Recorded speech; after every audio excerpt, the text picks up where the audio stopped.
And I started with like $500 in my credit card. Came to America 2011 to get my bachelor's, master's, worked up the corporate ladder. That didn't work. Created a brand, a supplement brand. 8, 9 months later, I kind of blew up in the industry. Everyone knew who I was. An aggregator hit me up. They were like acquiring brands and they wanted me to train their in-house team. And they wanted me to prove that I was good enough. I found out 4 months later that I beat like 6 other really big name Amazon agencies. I'm like naturally gifted at this, and I have like a huge presence in the industry. I'm gonna take advantage of it. I started the agency in 2021, and people were hitting me up asking me to do it, and I was turning them all down. I'm like, no, I want to make my brand $100 million.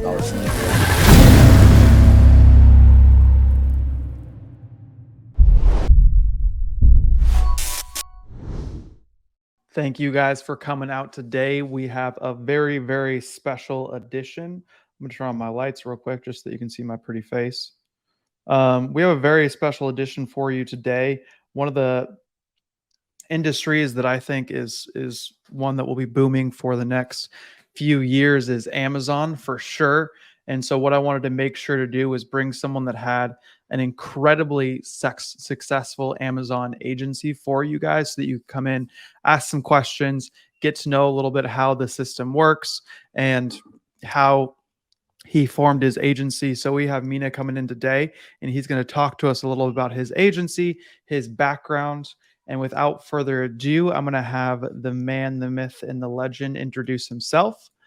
My man, how are you doing today? What's up, man? Doing good. How's everything going? It's good stuff, my man. We're not getting great weather in California here today. At least we aren't down south, but We're getting um, great weather, man. It's nice are and you? sunny here. Yeah. I'll have to head up north then. Yeah.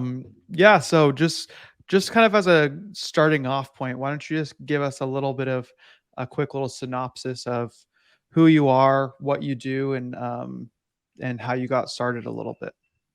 Yeah. So my name is Mina Elias, founder of Trivium Group, which is an Amazon marketing agency. We basically partner with brands who are on Amazon and scale them. We have about 143 brands under management right now, 80 employees.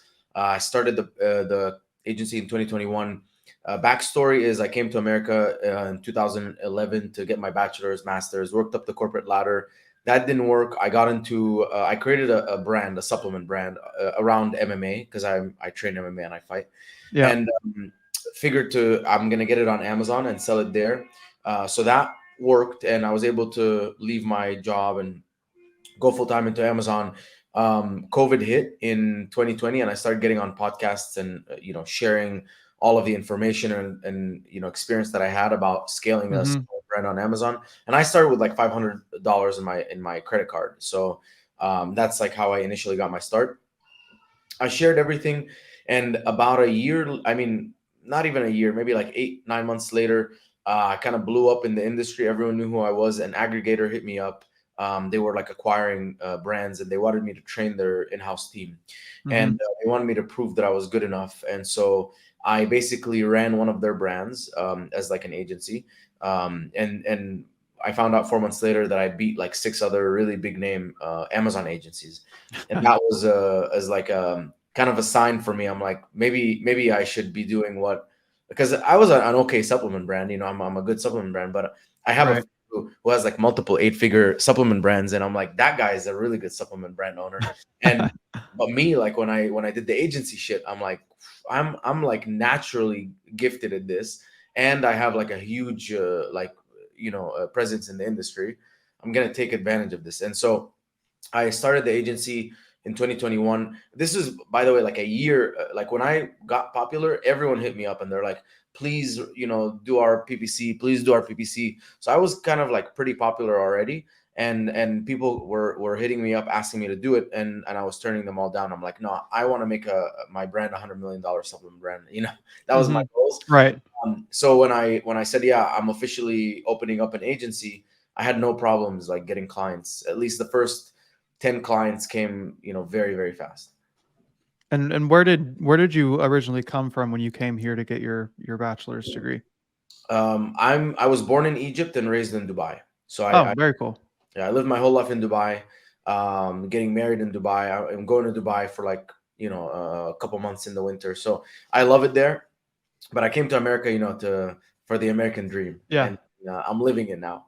The American dream. It gave you something else. You expected one thing and it gave you something else. Exactly. Um, what was kind of the thing that led you away from the corporate ladder the most? Of you mentioned you were climbing up it or looking to climb up it a little bit. What just kind of was like you coming here for the American dream was like, this isn't actually something that I want?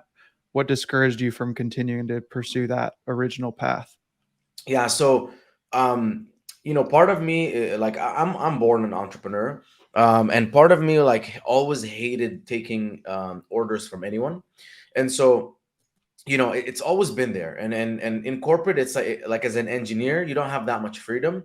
You're kind of Hmm. told what to do, and I would, I mean, you would tell me what to do, and I would go like 1,000 miles an hour. I get it done, and I'm like, okay, I want more, and I wanted to innovate. And you're kind of always told to like just be quiet and do your role. Slow And down. that was one thing. And then the thing that really broke me was my last job, I was a project manager for civil engineering, and I went from nothing to managing $12 million in projects in about like 18 or 16 months, something like that.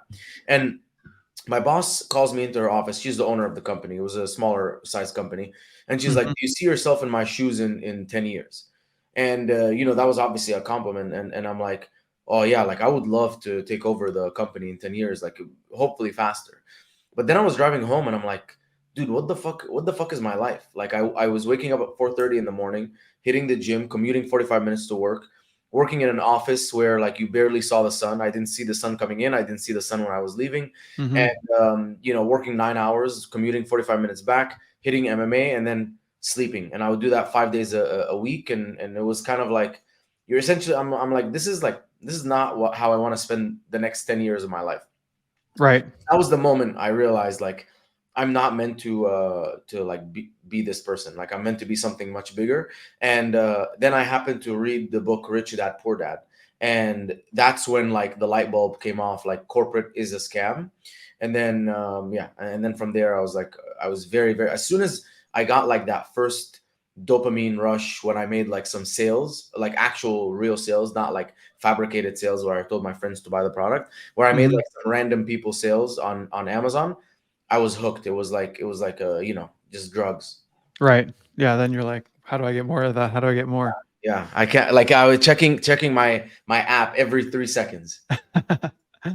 And for the MMA thing, is that something that you competed at as well, or Yeah, yeah. I and then competed had from sorry, go ahead. 2013 to 2019, and then COVID hit, and now I only compete in jiu-jitsu. Oh, okay. And how do you think that your athleticism or your that kind of competition helped you grow your business as well? Tremendously, man. Like, I think 80% of the reason that I'm where I am is because of MMA. I think the like what it teaches you, and like I'm operating in a different level. Like I show up every Monday, like Wednesday and Friday, like to like wrestling or jiu-jitsu, and I'm like destroying people. I'm taking people down. I'm like people, will smother me, they'll choke me, they'll suffocate me, almost break my arms, and like you fight through that. And so having like that mindset and applying it to everything else in your life is like transformative. Like for me, everything that I've ever, like every struggle I've had in the agency, like no clients, this happening, that happening, an employee goes and starts a competing agency, whatever, all of the shit like that you can think of that will happen to me. I'm like so resilient because of like everything I'm constantly being exposed to, like physically, like a lot of physical pain. So that stuff like doesn't get to me at all. And so I kind of take that mindset of just constant aggression, always pushing forward, never giving up, like that kind of stuff, and I apply it to business, and it's been super useful for me. And is that something that you would recommend to people maybe that were getting started off from zero, like either to find something like that or that exactly? I think everyone should do at least jujitsu. Like the level of like grit that you will build, and I mean you'll build a lot of character. Like it's if you think about like the core principles, like you're never giving up. You're always taking full accountability. You're trying to get 1% better every day. It's always about progress. You're always looking to other people to, like, help you grow. It's just like everything about it changes you, because you're forced to change, because you like there's a physical need for you to change. And because because of that change, it also applies to everything in your life. It applies to your relationships, applies to, if you want to be a dad, you're going to be the best dad, you're going to be better than Hmm. everyone else's dad, because like that's who you are to your core. Like you're competing, and for me, like I look at everyone and I'm competing. Like if you're in shape, I want to be in more shape. If you have good hair, I want to have better hair. You know what I mean? Like Right. that's what it is. And that's what jiu-jitsu does to you. Like not only like does it instill that, but also the other things that come with it. Like you're constantly pushing yourself much harder than you would push yourself if you didn't have like such a demanding sport. Hmm. Yeah, absolutely. That's definitely a very cool perspective for sure. One of the other things that I wanted to dive into, obviously, was your agency growth and how you got to the point where you are now, and how you kind of started off. Obviously, you kind of had a unique situation because you grew your brand, and that your own brand was kind of like your case study. Yeah. Um, but for people maybe that don't have that opportunity, that don't start a brand out first, would you still recommend going that route of like, hey, try it with your own brand first and see if it works, and then go into the agency space? Or what would be your recommendation for someone maybe that was starting at kind of zero, I guess? Yeah, if you're starting at zero, you have to lead by example somehow, in my opinion. Like, there's a million ways to do it. Eddie, for example, I don't think he had ever had his own brands, and he was able to do it. And so, there is the path of like you go, I go say, hey, can I do it for you for free or something like that? But at the end of the day, everyone is looking at like, okay, what have you done? The thing that I think helped me a lot is because I had my own. I was my own avatar, so I understood my avatar. Because I was my own avatar, I was able to, everything that I built for my agency was built for me as a Hmm. brand owner, which related incredibly, well to other brand owners. So if you are not like if you're not your own, like let's say you're selling dental, right? And I don't say like go become a dentist, but you can go and find a dentist and become like the in-house person for them, at like very little cost. And you can explain why you're doing that. You can say, listen, I'll work full time for you, for 2K a month. And, I'll do everything and I'll learn everything. And you'll learn the in and outs, and you'll talk to enough people that they're going to be like, this happens and that happens. So when you start communicating to dentists, like you're speaking the same language. Obviously, like the thing that would be one up from that is you are a dentist, because they're going to be like, oh, we're peers. And so this guy understands me. But, Right. without it, like it's still like always lead by example. Like for me, if you come to me and you're like, yeah, I have a YouTube ads agency, I'll be like, okay, cool. Like, show me your YouTube ads for your agency. Like I don't have any for my agency. Okay, so like how are you gonna run it for me, sort of thing. You know what I mean? Like, or if you're an email marketing agency, like how tight is your email marketing as a company? And if you can't do it for yourself, maybe find like a few companies where you partner with, like you're like, hey, I'll give you free service or whatever. There's always a ladder, in my opinion. Like maybe I'll say no. You come and you're like, Mina, can I do YouTube ads for you for free? And I'll say like, no, like I have a brand and reputation and all this stuff. Like I'm not looking to do that. But there is a guy who's doing, Caleb is doing, a fraction of what I'm doing, and he's down. He's gonna be like, hell yeah, let's do it. So there's always someone that you can find a win-win. And at the end of the day, yeah, creating the win-win is going to be the biggest thing. Is if you can find those people and create a win-win for them, and then just use that like staircase and work your way up. Yeah, absolutely. And then for Amazon specifically, I mean, obviously, there are different ways to get into helping people that have a service like that, like auditing or Yeah. like doing revenue reimbursement or different things like that. Are there any strategies that you would use besides those, or would you add anything to that I just mentioned to try and get started maybe with an Amazon agency? Yeah, I mean, okay, so here's the deal, right? You're competing with me, and like Right. I'm trying to be the best in the world. So, like, I don't think that you should start an agency just because you want to start an agency. I think you should start an agency because you have like a skill, and you can help people, and you're able to like compete with me at some level, right? Or Hmm. else, I mean, I'm not saying like give up, right? But like, when it's gonna be my agency versus your agency, and then you have like other people's agencies. You have Michael Jordan with Eddie, and you have like all these other pretty good agencies out there. There's enough market share for all of us, but like you're competing with those people, and so what's gonna make you stand out? And if you're just like, what, I'm sick of my job, I want to start an agency. I don't think that's like the way to go. I would go and find someone, and then either you're going to work in house for like maybe an aggregator or something, or maybe a large brand. You're going to go work for an agency, but you need to like really master a skill and become really really good at it. And I think probably one of the easiest ways to start an agency is you go and you work for another agency. And I mean, you make sure there's no like non-compete or anything like that. You start taking some clients on the side, or you work for a brand, you start taking some clients on the side, and then you get to that level of mastery. Because I got to that level of mastery by wasting hundreds of thousands of dollars. Not wasting, but I just Right. wasted hundreds of thousands of my own money. Like, so you can get there, like if you go that aggressive, and you just spend like a lot of money testing everything. But if you can't, because you don't have the means to do it, or you don't have the brand to do it on, then you go into someone else's agency, you absorb everything from them, you hone your craft. And then, because when someone hires you, you're like, okay, look, this is why I'm better than Mina. This is why I'm better than Eddie. This is why I'm better than everyone else, because I have this, and that. And you make a good case, because that's what everyone's like looking for. Like, what makes you better than everyone else? Like, why should I hire you, not another agency? Yeah, precisely. Yeah, I mean, it goes back to the same thing that you're saying about like fighting in MMA and jiu-jitsu though. Like you're always going to have bigger players than you, but then your goal at the end of the day is to be able to look at them and be like, that's who I'm competing against, right? Like you can't just think you're competing against yourself. Like you're Hmm. also entrepreneurs are always saying like, oh, it's just you against yourself. Well, it's also you against yourself and then everyone else that's Everyone doing else much who's better than you. Yeah, everyone else who your clients are having sales calls with. Exactly. Yeah.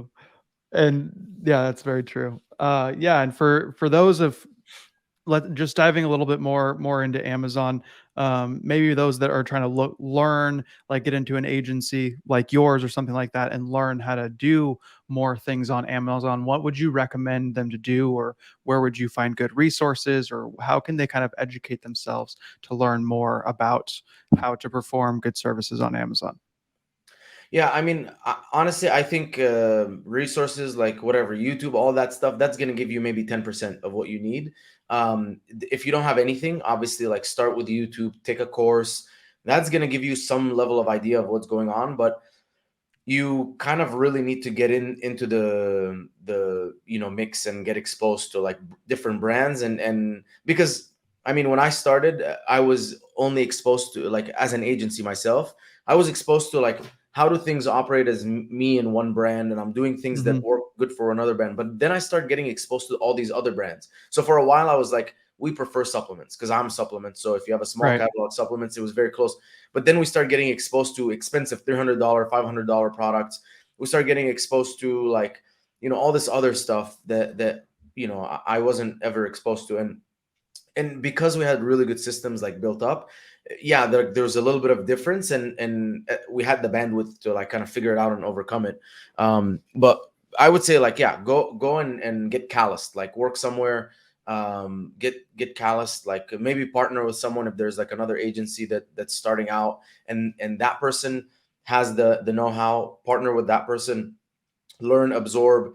I mean, I think the best is like when, because when you work for someone else, not only do you, and obviously this comes from someone who hated working for someone else, but the one thing that I wish if I could go back in time and do was that period from like November, from like, yeah, November of when I launched my supplement brand till like April when I got fired from my job and went full time. If I just invested that time instead and went and worked for like a bigger supplement brand that's like an Amazon brand, like a Genius brand or something like that, or if I worked for like an agency, I would have learned so much more and so much faster, and I would have implemented, and I would have it was I would have accelerated everything. And so, because you come in and you have all these Hmm. SOPs, you're trained, you have people to ask, you get exposed to so much so quickly. And yeah, I think that's like the best launch pad. Yeah, I love that for sure. That's one of the huge recommendations that I have for people, especially like even in like sales and stuff. Like if you don't know how to sell, you can't even have an agency, right? So Yeah. for as far as like selling your Amazon services, what are the things that you've learned the most through growing your agency, whether either doing the sales calls yourself or training and hiring your sales team? Yeah, so good question, great question. I think the number one thing is like I believe beyond a shadow of a doubt, and I've proven it to myself, is that I offer a better service than everyone else, and I Hmm. care, and I'm gonna add more value than anyone else, and I think that's like number one. Like you have to like beyond a What's that shadow. kind of additional value that you think that you offer or that you know that you offer? Yeah, I mean, our communication's top notch. Like we communicate daily. Our response time is mandated to be less than 2 business hours. We take like a holistic view of the of like a brand. So we basically, when we take over a brand, we audit everything that we can do to drive more traffic, drive cheaper traffic, optimize click-through rate, optimize conversion rate, and then we have like this checklist of opportunities, Hmm. and we're executing daily, like on everything. And so that plus being a brand owner and having everyone understand what brand owners are looking for, like we take a look at like your logistics and your inspections and all of this stuff, and we work as a partner, not just like as like a agency. And Right. then I think the other thing is we're not like you have an account manager and then there's people doing work in the back. You have a main point of contact that's a strategist, but everyone on your team is right there with you. And so if you ever want to ask anyone, a brand manager, an analyst, something, they're right there. They're it's the whole business is built as like a team. If you were like a $20 million company and you had a team, that's what the team would look like, and you just get to rent it out. So there's a few things, and this has been like an iterative approach. So going back to the sales part, right? You want to have confidence in yourself, and that happens by you saying, hey man, can you tell me like what do you like about your current agency? X, Y, and Z. What do you not like about your current agency? Okay, X, Y, and Z. All right, perfect. Let's go ask 5, 10 other people. Now I have a group of things that I want to have in my agency as a service. A group of other things that I want to say that I don't have, and I'm better than these other agencies because of that. Build it up, and then I'm like, okay, cool. Now when I'm selling, I'm like, listen, man, let me guess. Yeah, you hate that your agency takes too long to communicate. You hate that you get stuck with junior account managers. Hmm. The person is not giving you that much strategy. It feels like they're doing day-to-day work, right? Here's how we do it, and here's how we fixed all of those problems. And then the guy on the other side is like, damn, like this guy's speaking to me. Like it's as if he already knows my issues and he's Right. solving it. And so I think that plus reps, like the at the end of the day, your first sales calls are, I mean, my first sales calls, I go back and I look at them and they suck. They were, but I mean, it's still closed, but they sucked. Like, and now I'm like 10 times better. And it changes. Like, I actually used to be really good, and then the market shifted and they started looking for something else. And then I noticed like a little bit of dip in my performance, and I'm like, what's going on? Because I was out, I had like other salespeople. And so when I came back in, I'm like, damn, like the market shifted and they're looking for different things. And I need to adjust. And so I immediately talked to my team. We adjusted. And that's kind of how sales works for me. Yeah. Yeah, it's definitely more of like a go along with it rather than just setting out some script or some like hard to follow thing that you do every Yeah. single time. It's much more adaptable. And one Um, thing that also, I'm glad that you mentioned this, like the script versus, I've been on calls where it's like, hey man, like what if I told you could add like 35% more to your bottom line? Could you handle that? Like this fucking bullshit. I hate that stuff. When mhm, I hop on a call, like I just hopped on a call with like a sales development consultant that he obviously, like, I'm gonna hire him and stuff. And he's just like, okay, he asked me a bunch of questions about my situation, and then he just started giving me so much value on the call. And in my mind, I'm like, damn, if this guy's this valuable on a free call, like imagine if he was in my organization, like doing yeah. shit for me. And so, he sent me a proposal, we hired him. And I mean, for me, I think that's like killer sales, right? Is like you analyze someone's situation, you give them a ton of value. And I think maybe there's like an inclination to reciprocate and say, well, thank you so much for giving me all this value. I'm going to give you money and you're going to give me more value, something like that. And is that something that your team does on your sales calls? Like you go through their listings and you say like, "Hey, this and this is what we would optimize. We would help you with your ranking services here. Your storefront, we would optimize this way." Um, You Yeah, yeah, I PPC, mean, we generally change up this. Like, do you try and give them like the 80%? yeah. I mean, we do a full audit before we even like hop on a call, Oh, and okay. we give them a full deck of like everything they can do to improve. We create a 30-minute video for them that goes along with the deck, so in case they want to watch or they just want to Hmm. take a quick look. And then when we hop on a call, I'm like, okay, what questions do you have about Amazon? Like, ask away. They Yeah. ask. It's honestly like a half of the time is it's a consultation, and then the other half is like they're like, okay, do you want to know how we work? Okay, this is what we do. This is how we do it. This is what things would look like, and we kind of paint that future. Um, you know, what is it called? Like the future state, like that they want, Right. and that's it. Most of the time it works. And for the audits, is that something that you're actually getting access to their account for, or you're just doing it from the outside in? Yeah, we do. We get access to the back end, but some people don't want to give us access to the back end, so we Yeah. do access. We do it with the front end and with all the tools that we have. It's not as good as the back end one, obviously, because we don't Right. have a lot of the data. But I'm like, here's like 20 out of the 45 slides that still is a ton of value that could help you. Yeah, absolutely. And for the tools that you guys are using for those kind of front end audits, what are some of those tools that you like the most? Helium 10, Data Dive, and Shulix. And those are the ones that you're getting all the front end stuff from, just to kind of check out their store. Yeah, yeah, yeah. That's what we're getting, like their numbers. We're getting like which keywords they're ranking for, which keywords they're not, which keywords are they ranking high, organic and sponsored for, and which means they might have some cannibalization, things like that. Very cool. I love that. Awesome. And then when you're going through and how do you have kind of your offers structured for people? Do you have like different tiers that you go through, or how do you have that structured for your team? Yeah, typically I mean we know the different offers, and we look at the revenue and like the ASIN count, like the number of product Hmm. SKU count of each person, like when we before we hop on a call, and I'm like, okay, cool, this person's doing 80K, they look like they're big on D2C. It's one of two things. They're either going to say we just want the ads done and we might want some creative or whatever, or Hmm. we want the whole thing taken care of. And so when we hop on the call, I'm like, okay, cool, like, what do you want? Do you want just ads? Do you want ads? Do you want us to fix your main image? Do you want the whole thing taken care of? Do you want us to manage the entire like Amazon channel, and you focus on growth and whatever you're doing D2C, and we focus on Amazon? And it's usually like between one of two things. If they're smaller, like, so sometimes they come in, they're smaller, I'm like, okay, cool, you don't qualify for these other things, you only qualify for this package, the smaller one. And I think that you need to get this and this because like your conversion rate's pretty low right now, and we need to fix it before we drive traffic. So that's kind of how then it's always like a prescription for them. Hmm. It's not like it's not what they want. It's more like what's best for them. And Right. sometimes, you have to tell them like this is what's best for you.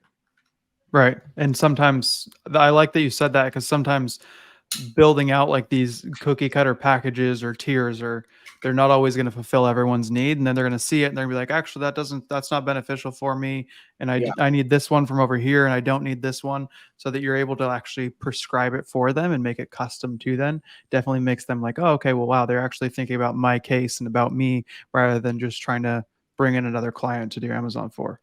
Yeah, exactly.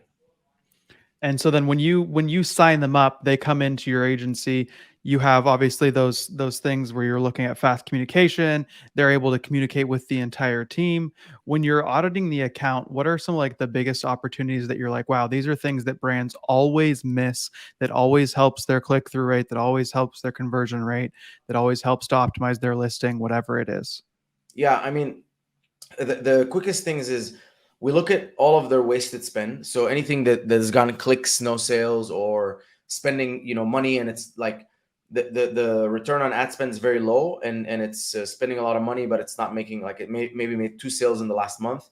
Hmm. So we trim the fat there. The second thing I notice is campaign structure. So a bunch of times the campaigns will be performing well with like a $25 and $50 budget, and if you Right. scale that to 300, 400, you're not actually spending that money every day, but it Hmm. gives the campaign room to breathe, and it makes more sales profitably. Um, yeah, I mean, those are on the advertising side. Those are the two, usually biggest things. Main image is very, very like we can go from 0 to 100 with just fixing the main image. Right. So we look at the search results. We're like, okay, what are the main keywords that people are converting on? Well, they're converting on like, this keyword like unflavored electrolyte powder or sugar-free electrolyte powder or keto electrolyte powder. So I'm like, perfect. If I can put sugar-free and keto on the like very prominently in the search, and put some stuff that's gonna make my product pop, that's probably gonna help. So we optimize main image. We use like PickFu and data stuff like that to make sure that it's actually better. Yeah. And then we test it on Amazon, A/B test it. So that, and then there's a lot of low hanging fruit in the listing usually. So Yeah. like I know that updating the creatives might be hard, but we're talking, adding videos, which you can get like UGC pretty cheap, Yeah. perfect for Amazon. Adding a brand story and then submitting A plus content until you get premium A plus brand eligibility, and then adding the premium A plus, which helps. Sometimes there's all of this back end stuff that people don't fill out on their listings. And for some reason, Amazon doesn't like that. So we just go in and we take their listings and we just fill out everything, make sure everything's complete. We optimize the title and bullet points. And those are all like quick wins, Right. like 1 hour each. Like in the first week or 2 weeks, very quickly, you can see an improvement in brands. Yeah, yeah, that front image one is super powerful. We've had brands that came in and we helped them with that, and like 150% increase in conversion rate just from updating that. Yeah. So that's definitely a huge one. We have a question in the chat from another Amazon agency owner. They do listing optimization in PPC. They're at 17 clients, but most of it has been word of mouth. They're currently doing LinkedIn outreach and email, but it's a little challenging when trying to target brands that are already selling on Amazon. Any advice? So I Yeah. guess that we're going back into the sales of how to get leads. Yeah, I think reaching out to people that are already selling on Amazon is great. Like if you're asking like how do you find those people? Yeah, I think that's Um, what they're looking for because they said their outreach and email has been challenging because they haven't been able to target brands that are already selling. yeah, I mean, I think like fixate on a niche and then go and find all of the products in that niche, and you can find them like in retail, you can find them in guides, you can find them on websites. I like to focus on one niche. It's easier, right? Like if I'm Hmm. doing like pets, like pet products, then I'm going to the pet store and I'm gonna look at all of the names of the brands in the pet store, Hmm. and then I'm gonna go look at like all of the articles that have like pet products ranked and things like that, and that will give me a good list of like 500 brands, and that's my list. And then from there, with email and LinkedIn outreach, it's really customized and I want to give them value right off the bat. So even doing like an audit, doing like a 10-minute audit for each one and then sending it to them. I mean, if you do that for 500 brands, I have to believe that you're going to get at least 20 or 30 of them. Oh, easy, yeah. Yeah. So that's And that's my suggestion. And aside from the LinkedIn and email outreach, I'm assuming you obviously do some of that as well. Is there other outreach methods that you use as well for this kind of cold outreach that you mentioned? No, that's the only cold outreach that I do, which is email and LinkedIn. I honestly, yeah, I don't think. I mean, as of right now, what's currently working in the business, those are the outreach things. I'm always like looking for other creative ways, Right. uh, partnerships, but a lot of it is content for me, honestly. Like if you looked at like the majority of where my leads came from, besides like referrals from other agencies or other clients, it's content like YouTube, Facebook, organic like LinkedIn content, and just putting out a ton of value. YouTube, putting out a ton of value, a ton of videos. With social, what I found is having lead magnets, like softer lead magnets, are great because like if you put a YouTube video and you said like book a call if you want me to do this and that, I'm not going to do it. But if Right. you're like, hey, here's my guide to cold email marketing, Hmm. my 26 step guide, I'm like, okay, cool, I'm actually interested in that, I'm gonna opt in and get it. And then from there you build a little bit of a relationship enough to give them the audit or whatever like the get on a call thing is. So in this situation I would probably do a softer opt-in on all socials. Yeah. So yeah, definitely giving out free resources. Is the Amazon reimbursement something that you've used to get leads as well? Because obviously that gives you access to their accounts where then you could do like a more in-depth audit. No, and we never even really tried. Like we've only used that as like a value add to clients because it's like it's service stacking and improving like their lifetime value and things like Right. that, reducing churn because they're like, wow, they're doing all these things for me and I don't even have to lift a finger and it's all Hmm. like this bonus. But using that has not been useful at all to like acquire new clients. I mean, no one's even for me like we tried it and no one's even like entertained it for a second. Okay. Very I think cool. Eddie is the one who gave me the inspiration to try it, but it didn't work at all, and I don't think it worked for him either. Okay, very cool. Interesting. And then as far as like when you actually have talking about like keeping clients for a longer time or maintaining those clients, because I think especially when you have a service that's related to ads or that's related to some form of optimization, it's hard to, and it could be the opposite for you, but it's sometimes hard to maintain them for a while because they're like, oh great, you made all these edits for me, you changed all my ads, you optimized all my listings, now I don't need you anymore. Thank you for your help. Right. Mhm. How do you kind of maintain that value stack so that you're constantly able to uh, remain with that client, showing them that you're doing new things? Yeah, so I think the first thing is like I always try and get convince them that like, the value is not just in like what we do as PPC, but it is in the time and energy and effort that you save as a business owner. We also like really stress on being like the biggest resource. Like you not only stay because I'm doing a lot of work for you, you stay because I'm like the answer for everything that you need. You're like, oh man, like we have this shipping issue, perfect, I got a hookup for you. We have this this thing, I got a hookup for you. Do you know any like mentors, advisors, consultants? I have a hookup for you. And Hmm. so that's been useful. The second thing is NPS. So we get like the NPS score on all of our clients. I actually started incorporating in employee KPIs. Like if your clients aren't filling out NPS surveys, then you're gonna basically you're not gonna hit your KPIs. And so I get that feedback, and then I'm personally messaging people, and we have people on my team messaging clients. It's a lot of clients, and so we'll message them and we'll say like, hey, how's everything going?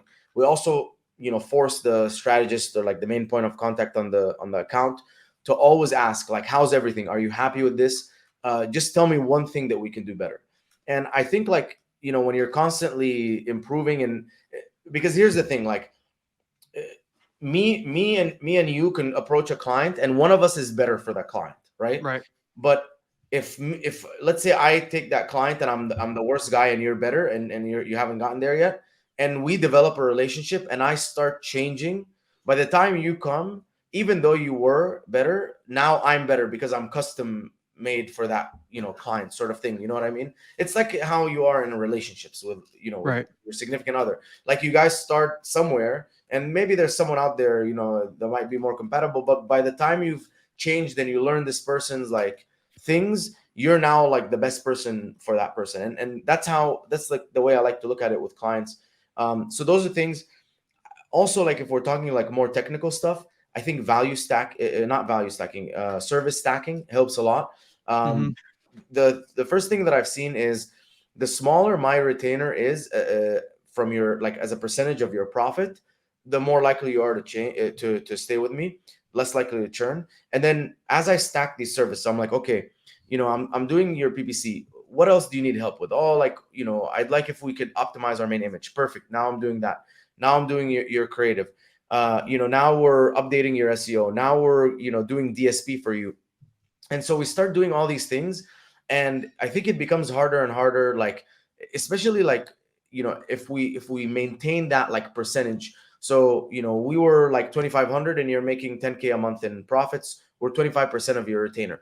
As long Right. as we're around sorry, our retainer is 25% of your profit. As long as we're around that 25%, maybe a little bit higher, maybe a little bit lower, but I'm growing you. Like if I'm growing you and that number is staying the same or decreasing because you're growing, like, we doubled you in size and our retainer is pretty much the same, or we added an extra 1,000 for another service. That's when people are like, wow, I'm growing, and they're improving, and they're always asking me for feedback, and they're more custom tailored to me, and at the Yeah. same time, they're cheaper relatively. And how are you able to maintain those custom packages while having so many different people on your team? So it's not custom packages, it's just custom communication. Okay. Like everyone wants like different stuff. You might be like, listen, I want a Monday, Wednesday, Friday update.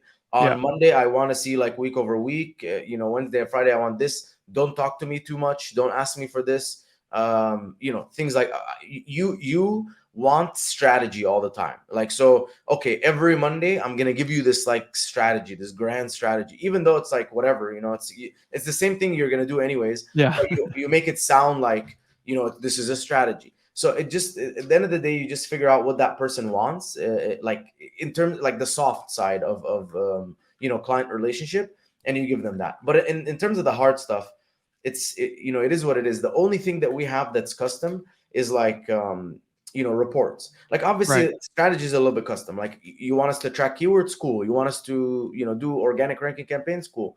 Yeah. But the only thing that we'll customize is like your reports. We'll give you reports how you want to see them, as long as it's nothing outrageous. But besides that, like the main customization is in the relationship building between you and the account manager, I believe. Yeah, 100%. One of the things that I always tell people is that for some reason people think that uh that their well, I mean, I guess we all do it, but people think that their needs are unique and what their problems are unique and that the solutions for them, therefore you need to be unique. But then like us as marketers, we know that there's pretty much like a cookie cutter response or solution to everyone's problems. But as marketers, we have to be able to approach people in like oh yes, your problem's unique. Let me figure out how to handle your problem, even though we know if we just do ABC, it'll be fixed, right? Yeah. Especially as you have more and more clients, you almost start to encounter everything. And you Hmm. just now have like a stack of like these modules of like, okay, this person, we've already encountered this. Like we'll do Yeah. that for him. 100%. And then when you're going through your retainers with people, one of the things that I was just curious about, one of the things that we do with my agency is we'll do a set amount, but then we have an or clause in there that says if we get over a certain amount of revenue growth, then we'll charge a percentage of that as well. Is that the approach that you took also? I actually got that inspired by Eddie as well. Is that the approach that you took with your pricing as well, or you just do flat retainer always forever? We did flat retainer forever, and that really helped us differentiate from other people. But now I'm thinking of incorporating not like a percentage, because I feel like percentages are too vague and I feel like it scares people. But Hmm. like, like you're doing 100K right now. If we take you to 150, we'll add $500 to our retainer. If we take you to 200, we'll add $1,000 to the retainer, and we'll cap it at like another $1,500. So if from 250K plus, you're capped. Like we're not gonna charge anymore. And so that's something I'm trying. I haven't, I can't give you like if it's good or bad Right. yet. But I feel like it would be less stressful than like, oh, like 5% of like my added growth. So and then they're gonna paint in their picture. So shit, if they take me from 100 to 400K, that's 300K. 5%, whatever. That's 15 grand. Shit, that's too much. Something like that. Right. Yeah, that makes perfect sense.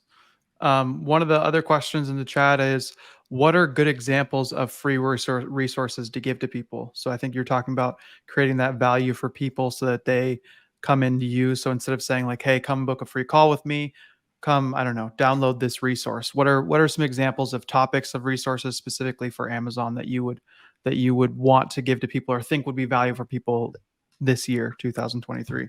Yeah, so I have like a click-through rate and conversion rate optimization guide. So it's a full guide on exactly everything that you can do to improve click-through rate conversion rate. I have a full SEO optimization guide. We have like a guide on how to audit your own, Amazon ads campaigns, and so just walks you through everything and with best practices. Another thing, like I created an analytics template, and so I basically told people, put your information here. There's calculations and formulas and stuff like that, and you start viewing your data much cleaner. we have like these like templates where basically you put in like the sheet of all the keywords you're targeting and the sheet of all the possible keywords you could be targeting, and then it shows you like your coverage, that you have for like different keywords, as well as like your ranking for those different keywords and things like that. So you're like, oh, these are keywords that I'm not spending that much money on, and my rank's pretty low, but I'm converting well for. So maybe I should spend more money there. So those are things like that where it's like it's a lot, and it's something that you feel like is worth hundreds of dollars. Right. It's like a And full course. yeah, it's a full thing, like a full masterclass. Like if you're an email marketing agency and you're looking like for B2B clients, maybe do like a full step by step, like here's the tools that you could use, here's the templates, here's like what, because at the end of the day, dude, like let's say I took it all and I implement it all, like I'm not gonna get the same results as you. Right. And I'm doing it myself, so I'm getting worse results and I'm doing it myself. Then I'm gonna start saying like, what if I saved all of my time, and yeah, maybe I have to pay this guy 3K a month, but if he got me like two more clients a month, that would break even. And Right. and then you start like making it work, and then you're like, okay, fine, like let's hire this guy. And so for me, like that's what I'm trying to, that feeling I'm trying to put in people is like, I'm giving them so much, like, okay, go ahead and do it, just so I can prove to you how amazing I am. Because if you've never done it, you're like, oh, this PPC stuff is easy, they're just like going in and changing bids every day. But then when I tell you, okay, this is exactly what you need to do, and you start doing it every day, you're like, shit, man, I would rather hire this guy, he's gonna do it better, and I'm gonna save all this time, like my eyes hurt looking at the screen. Yeah. You just overwhelm them with Yeah. value. Yeah. And what out of all the platforms that you provide value for, where do you find the best kind of external traffic to come from? Was one of the other questions in the chat. Podcasts. Podcast the best. You being guests or your own podcast? Me being a guest. Yeah, but I think it also works very well when you're a guest on a lot of podcasts, and then you have like a pretty solid YouTube channel, because then they hear you, and then they want to consume more of your content, and then they come to you. And your YouTube channel is probably like the best place to be, to have like a masterclass series where it's like, how to do conversion rate, how to do click-through rate optimization, how to do SEO, how to optimize your Amazon ads, how to launch campaigns, how to do this, how to do that. And you kind of like just put the entire library there, and then someone comes and they look at all this stuff, and at the end of the day, there's no secrets, you're just selling the execution. Yeah, it's basically your funnel to qualify people for you. Yeah. And then what's kind of your secret? I mean, obviously your experience in the industry, the results that you've been able to get for people. What's been your thing that you've seen like, wow, this has been what's helped me get onto podcasts or get these kind of contacts where I then can be guests? Honestly, man, this is something I haven't told many people, but I think it's because I was a tutor and a teaching assistant and assistant professor for like 8 years, like college plus. I think that's what helped me, because there's a lot of like complex, topics when it comes to Amazon. And I really have like an ability after teaching to say, okay, let's start with the big concepts, and then let's take another round and go a little bit deeper, and then let's go take another round and go a little bit deeper. And I'm able to like explain things better. I feel like I listen to two types of people. Ones that like talk about like hack, like all over the place. Right. Others that talk about like super high level strategy and flipping the funnel and all this weird stuff, and it's not like that tactical. But then I take the approach of like, okay, I'm gonna structure it so well that you can follow, like this is a lecture and you're gonna be able to follow, and I'm gonna throw nuggets and hacks in there throughout the way, so that you kind of get that like nice little dopamine hit throughout the the kind of the podcast episode or whatever. And then I'm always like at the end of each segment, I'm kind of like doing a quick recap. So by the end of the podcast, you're like, wow, I feel like I learned a lot. And then I'm like, here's your action items. And then people are like, okay, I want more of this. And I think people are attracted to a good, like how when you were in college, there was the professor that you hated and you're like, this class sucked. And then there's the professor that you loved. And I think the difference was the teaching style. Like even one of them could have a great personality, very nice guy, but like you're just like, man, like this shit's all over the place. Like I can't really get it, and it hurts, your brain almost. Yeah. Versus like this other professor, and he makes like things so simple and easy, and you're like, wow, I love this class. I could be a chemist, and you're like, you hate chemistry, but because you took chemistry with this guy, you're like, I could be a chemist. And Yeah. so that's like where I want to be, and I think that's what separates me.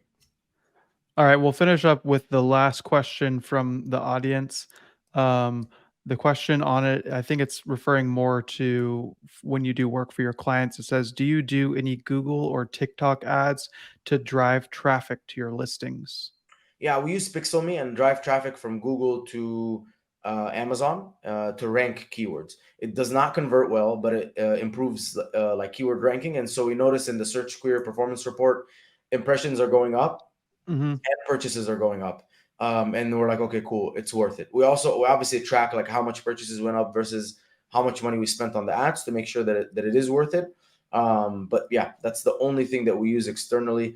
The thing that I would love to do is to also, I mean, eventually we're gonna have this, which is a service to, do a lot of UGC YouTube videos and drive Hmm. traffic to Amazon. But that's coming in the future. Very cool. Very cool. All righty, my man.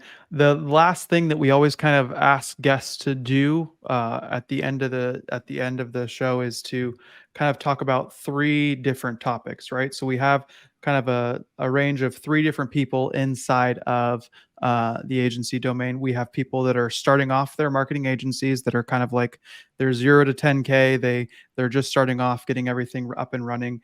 The people that are trying to scale their agency above 100,000 plus a month, and then people that are trying to exit, right? So for those three audiences, starting with audience number one of people that are brand new, what piece of advice would you offer to those people?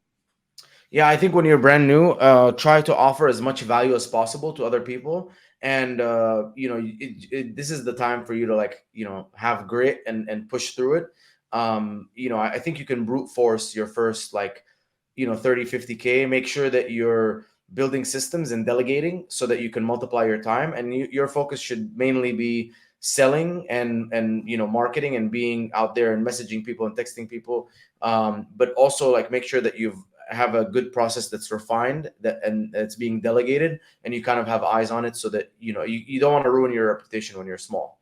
For the mid-size, I think like now's the time really when you're getting close to 100K, is to invest in your leadership team. And so you have marketing, you have sales, you have finance, you have operations, you have like the fulfillment team, and you have like HR and recruiting. I think those are the six like main ones. One of the biggest issues that I've ever encountered in my business that almost I think not wiped us out, but like kind of like fucked everything up, is I had the wrong people, the wrong leaders. You can have a fucked up employee and it's cool because like they're maybe gonna, it's like a disease, right? If you Mm-hmm. have a disease in a house, that's cool. If you have a disease like in a stadium, like, and everyone's affected, it's gonna be pretty bad. And so when it's a leader, like the disease kind of spreads down. If it's a leader that's negative, that's like one of my leaders, every time an issue would come up, it's just problem, problem, problem. I'm like, okay, what about the solution? Let's focus on the solution. And then he's like, oh, this everything you say is focus on the solution. And it was like this very negative attitude that spread it, and it really hurt the business. So when you're at 100K, I think be very picky. Everyone should be under you, and be very picky, and then find those people that you really can trust to be good leaders. And that now's the time to empower them. But the best thing is if you find someone with experience that's been there, done that. If you can afford it, amazing. If not, you might have to go with like someone a little bit less. But that, I mean, that can take you from 100 to 300K overnight if you have the right leadership team. And then for people looking to exit, I think that's where like the enterprise's value of your business is. So I think just put yourself in the shoes of the buyer. If I'm Mm-hmm. looking to acquire, because I looked at acquiring a bunch of agencies, you're looking at like the profitability of the business. That's obviously number one. You're looking at like how well the business can run without the founder, and so that stems to like, is everyone, like, if you're not present, can everyone manage? Is the leadership strong enough? And all this stuff. But also, what's the sales funnel look like? Is it just all word of mouth, or you on podcasts and YouTube, or is it you have outbound, you have a mix of outbound client referrals, paid ads, like different things like that. So it's like it's a healthy mix. And if you are gone and I take over this business, nothing's going to change. I'm still going to keep making that profit. Plus, I can grow it even more. There's room for opportunity, and so, or there's opportunity for like growth and expansion. That would be my advice for people looking to exit. Awesome. Awesome, my man. Well, I really appreciate your time, Mina. It's been great chatting with you and getting to know you more. I really appreciate the value that you brought to the community, and look forward to maybe having you on in the future. Awesome, man. Thank you for having me, and hopefully this was useful for everyone. Oh, yeah. It was valuable for sure. Appreciate that. Awesome, man. All right. Peace Bye-bye. out, guys. Thank you guys so much for coming by today. Super crazy value. Dove into Amazon a little bit, dove into how to grow an Amazon agency, just how Mina grew his agency, how his sport that he practiced was valuable for that. If you guys are looking for more recorded content of stuff that we've done, are looking to dive into an agency community with other like-minded individuals that are looking to grow their agency, you can get that with the agency domain. We'll have the link in the bio. But thank you guys so much for coming out. Really appreciate your time, and I hope that it was valuable for you. And I will see you guys on the next one. Once again, many of you will watch, but very few of you will actually pay attention. Bye-bye.